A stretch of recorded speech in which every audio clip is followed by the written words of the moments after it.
सामने ये एक अनकॉमन प्रेस कॉन्फ्रेंस हम शुरू करने जा रहे हैं।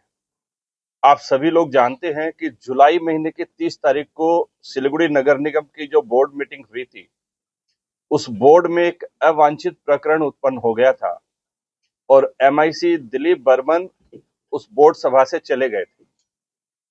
उस बोर्ड सभा से निकलने के बाद एमआईसी दिलीप बर्मन जी ने बहुत सारी बातें मीडिया के सामने जन समक्ष में कही, उसके बाद भी कही बहुत सी ऐसी बातें जो किसी एमआईसी को, एक निर्वाचित जनप्रतिनिधि को, अपने को अपॉइंट किए हुए व्यक्ति के विरुद्ध, व्यक्तित्व के विरुद्ध जो नहीं बोलना चाहिए था, उन्होंने बोला। और हमने देखा कि राज्य की तरफ से उन्हें शौकौज किया गया था, उन्होंने शौकौज का जवाब दिया था। उस जवाब में भी जहां तक हमारा मानना है कि पार्टी के प्रति, संगठन के प्रति, बोर्ड के प्रति, माननीय मेयर के प्रति, डेप्यूटी मेयर के प्रति जो संबद्ध व्यवहार उनका होना चाहिए था, उसमें उन बातों का उल्लेख जरूर होगा। पार्टी ने उन्हें एक मौका दिया था, उसके बाद भी बहुत सारी एक्टिविटीज उनकी हम पिछले कुछ महीनों में देख रहे हैं जो अनैतिक है, अनर्गल है, अवांछित है। गत काल की जो घटना हुई चंपासारी में, उसके बाद भी उन्होंने वही राग अलापनी शुरू की। गतकाल हमारे काउंसिलर्स ग्रुप की एक मीटिंग थी, उस मीटिंग में हम सभी काउंसिलर्स ने, दिलीप बर्मन जी उस मीटिंग में नहीं थे, लेकिन सभी काउंसिलर ने कल जो उन्होंने कहा था उसके विरुद्ध तीव्र शब्दों में आपसी में जो विचार साझा किए और यह तय हुआ कि निगम में हमारी पार्टी के जो पार्षद हैं, 37 पार्षद हैं, उसमें 36 के 36 पार्षद उनके इस व्यवहार के प्रतिकूल अपनी राय दे रहे थे। आज इस मीटिंग में, आज इस प्रेस कॉन्फ्रेंस में हम ये कहना चाहते हैं कि राज्य नेतृत्व भी अवश्य ही इस बात का संज्ञान लेगा और उनका जो कल का व्यवहार था, जो किसी भी तरह नगर निगम के स्थापित और किसी भी निर्वाचित बोर्ड में किसी निर्वाचित प्रतिनिधि का और एमआईसी का ऐसा व्यवहार कदापि बर्दाश्त नहीं किया जा सकता। हमारे सभी काउंसिलर्स, हमारे माननीय मेयर श्री गौतम देव, डेप्यूटी मेयर श्री रंजन सरकार के साथ पूरी मजबूती के साथ खड़े हैं। इस बोर्ड ने कार्य करने का जो प्रणाली स्थापित किया है, जो वर्किंग सिस्टम सिलीगुड़ी नगर निगम बोर्ड का है, वह आज तक का सर्वश्रेष्ठ है। पूरी तरह ई गवर्नेंस इस बोर्ड में पालन किया जाता है और हर एक चीज की बात, हर एक चीज का जवाब है और हर एक चीज को पूरे ट्रांसपेरेंट तरीके से, पारदर्शी तरीके से हर काम किया जाता है। ऐसे प्रणाली अपनाने वाले बोर्ड के मेयर को और डेप्यूटी मेयर को, वो जिस भाषा में कल उनका नाम ले रहे थे और विभिन्न काउंसिलर्स के बारे में जो कह रहे थे, वो अवांछित है। किसी निर्वाचित जनप्रतिनिधि से ऐसी उम्मीद, ऐसे व्यवहार की आशा कदापि नहीं की जा सकती। आज आप सबके माध्यम से हम ये कहना चाहते हैं, निगम के हमारे जितने काउंसिलर्स है, सभी काउंसिलर्स की ओर से मैं कहने जा रहा हूं कि ऐसा व्यवहार भविष्य में बर्दाश्त नहीं किया जाएगा। और किसी भी सूरत में आप यदि बार बार कहते हो कि मेयर और डेप्यूटी मेयर ने कोई भ्रष्टाचार किया है, आपके पास कानून का रास्ता है, आप कानून में जा सकते हो, आप पार्टी के उच्च राज्य नेतृत्व को आप दिखा सकते हो, आप जो आपके पास कोई सबूत है तो आप जन समक्ष में रख सकते हो। आपके पास कुछ नहीं है, आप कोई निहित स्वार्थ के कारण, कोई निहित उद्देश्य के कारण, किसी व्यक्तिगत महत्वाकांक्षा की पूर्ति करने के लिए आप अनर्गल आरोप माननीय मेयर पर और डेप्यूटी मेयर पर लगा रहे हैं। हमारे सभी काउंसिलर्स आपके आरोपों से आहत हैं। आपके पास सही मायने में कोई सबूत होता, आपके पास सही मायने में कोई ऐसा चीज होता जिससे भ्रष्टाचार जाहिर होता, आप उसे सार्वजनिक करते, आप उसे पब्लिक के सामने लाते, आप उसे हमारे उच्च जो पदाधिकारी राज्य नेतृत्व को देते, आप उसके सबके सामने लाते, कानूनी रास्ता अपनाते। आपने ये कोई रास्ता नहीं अपनाकर अनैतिक तरीके से आप निगम की जो टीम कल कार्रवाई करने वहां पर गई थी, वो पूरी कानून का प्रक्रिया पालन करने के लिए गई थी और आप नगर निगम के काम में एक एमआईसी होकर बार बार बाधा दे रहे हैं। कल भी आपने बाधा देने की कोशिश की, लेकिन कल निगम के अधिकारियों ने वहां पर जो कार्रवाई उनको करनी थी वो पूरी कार्रवाई की। आगे भी भविष्य में भी नगर निगम की जो कार्रवाइयां जो होगी, 46 नंबर वार्ड नगर निगम के नक्शे से बाहर नहीं है। वो ये कहते हैं कि 46 आमी करते देवो ना एटा कोनो भावी माना होवे ना। 46 नंबर वार्ड भी नगर निगम का हिस्सा है। वहां के जो निवासी हैं उनकी भी बहुत सारी शिकायतें हमारे पास आती हैं। वो भी अपने वार्ड के काउंसिलर से खुश नहीं है। बहुत सारे लोग हैं जो ऐसी बात कहते हैं, लिखित कंप्लेन है उनके खिलाफ। नगर निगम उन सभी बातों का भी संज्ञान ले रहा है और आने वाले दिनों में सिर्फ 46 नंबर की बात नहीं है, पूरे सिलीगुड़ी में जो ट्रांसपेरेंट सिस्टम वर्किंग का सिलीगुड़ी नगर निगम ने स्थापित किया है, ये अपने आप में एक मिसाल है। जो व्यक्तिगत आक्रमण करते हैं, मुझे लगता है कि घाव कहीं और लगा है उनके, और ट्रीटमेंट वो कहीं कुछ और कर रहे हैं। इन दोनों में कोई तालमेल मुझे समझ में नहीं आ रहा।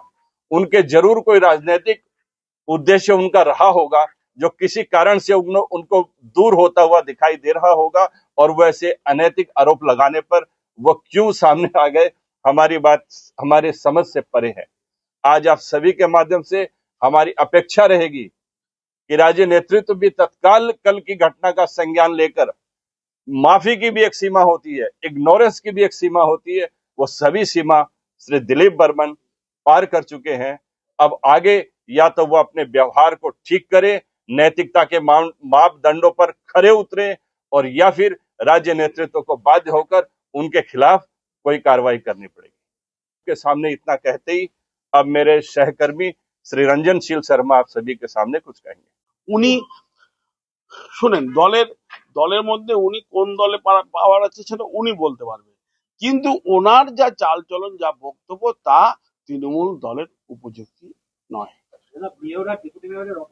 যদি দেখা যেত যে যে অভিযোগ করছেন তার মধ্যে মেয়র এবং ডেপুটি মেয়র, তার মধ্যে 1% দায়ী, তাহলে হয়তো ইউনাইটেড হতাম না, এই বুমের সামনে দাঁড়িয়ে বলতাম না।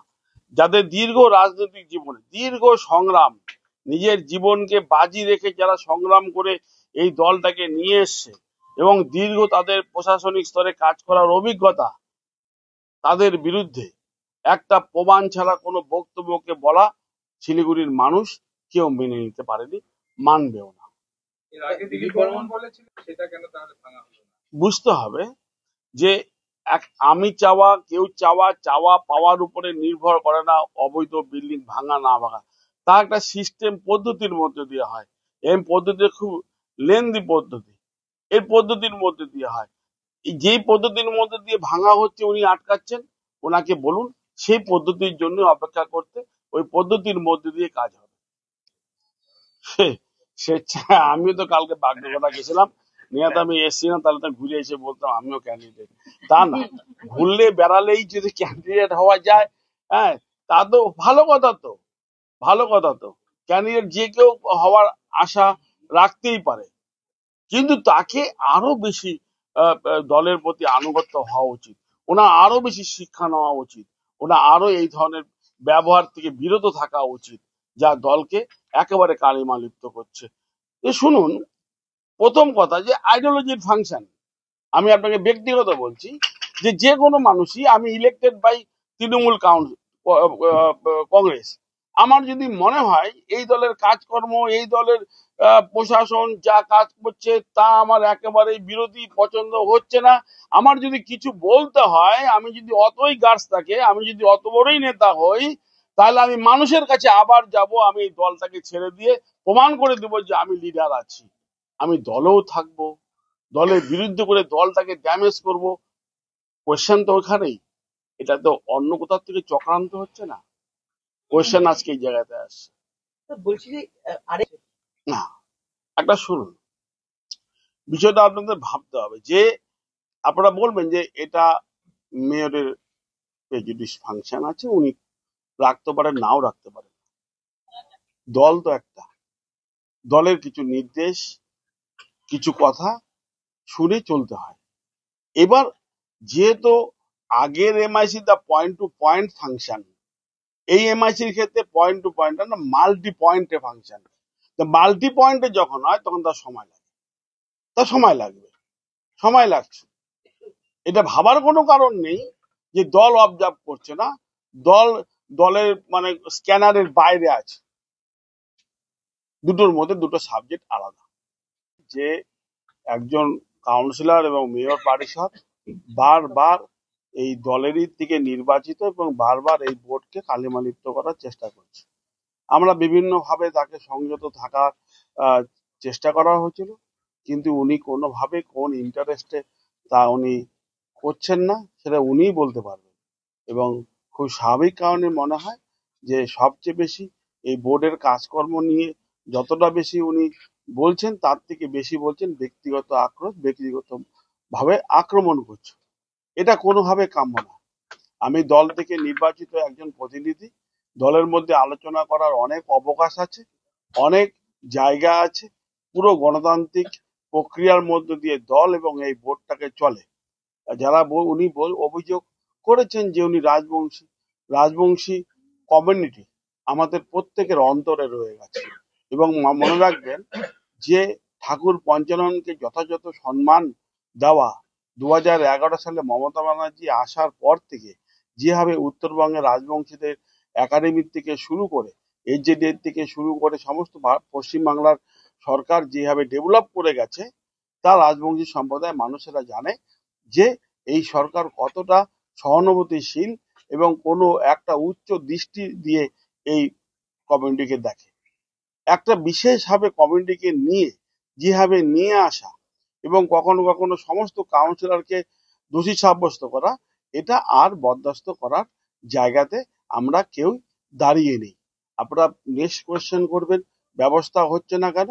নিশ্চিত সব জিনিস প্রক্রিয়া একটা সময় সাপেক্ষ।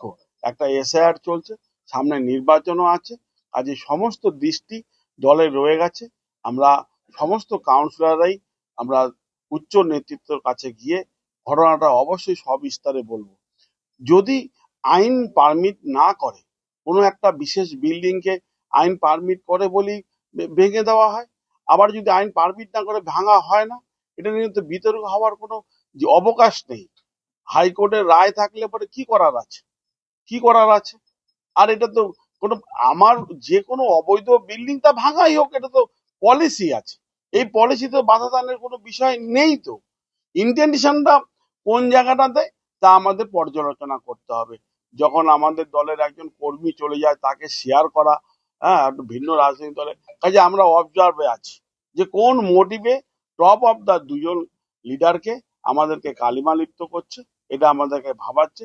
আমরা মনে হয় যে খুব তাড়াতাড়ি একটা জায়গায় পৌঁছতে পারবো যে এই পরিস্থিতি চলতে পারে না। ডেভেলপমেন্ট উনি শুনে রাখুন, ওনাকে প্রায় 5.5 কোটি টাকা এসজিডিএর থেকে যখন এই 2 বছর আগে দিয়ে দেওয়া হয়েছে, 5.5 কোটি টাকা। এবং ওনার ওয়ার্ড বড় বলে কর্পোরেশন থেকে মেয়র যথেষ্ট তার পিডব্লিউডি সেকশন থেকে প্রচুর টাকার কাজ করেছে এবং তার পুরোটাই পর্যবেক্ষণের জন্য উনি আমাদের ওয়ার্ড থেকে ওনার ওয়ার্ডের প্রতি ওনার দৃষ্টি অনেক বেশি ছিল। কাজেই এই অভিযোগ একেবারে ভিত্তিহীন এবং খুব ইন্টেনশনালি। এই ইন্টেনশনটা কি আছে যা দলকে বারবার এবং আমাদেরকেও ছোট করাচ্ছে, এই বিষয়টা আমরা খুব তাড়াতাড়ি আপনাদের কাছে পরিষ্কার করে তুলে ধরবো। প্রশ্ন উঠেছে, আমার মনে পড়ে না কোনো প্রশ্ন রঞ্জন শীল শর্মা আমাকে জিজ্ঞেস করেনি। প্রত্যেকটাতে ও মেসেজ পাঠিয়েছে এবং 2-4টে আমার মনে হয়েছে যে এটা অস্বস্তিকর হবে, কিন্তু আমি ওকে প্রত্যেকটাতেই বলেছি তুই মনে করলে কোশ্চেন। একটা ক্ষেত্রেও আমি কিন্তু বলিনি দেখ তুই এটা দিস না। 2-1বার আমাদের নিজেদের মধ্যে আলাপ আলোচনা হয়েছে, হ্যাঁ, সেখান থেকে অনেক কিছু সিদ্ধান্ত হয়েছে, অনেক কিছু তথ্য এসছে, সেটা পর্যালোচনায় আছে। কিন্তু জিজ্ঞেস করে বলেছে এবং তাকে বলতে মানাও করা হয়নি। তাকে যদি সেদিন বলতাম যে ভাই এটা তুমি করতে পারবে না, এটা এখন করো না, তাহলে আমার মনে হয় ও করতো না। কিন্তু আমি সেটা মনে করছি বলা উচিত না। এইটুকু ডেমোক্রেসি পরিসর এটা কিন্তু এই বোর্ড দিয়েছে, যেটা লেফট ফ্রন্টে এটা কোনোদিন আশাই করা যেত না, ওরা বলতেও পারতো। এটা কিন্তু আমরা দিয়েছি, সেইটা আর এইটা কিন্তু এক নয়, যেটা নিয়ে আজকে পেয়েছি। দুটো এক করে দিলে বুঝবে না।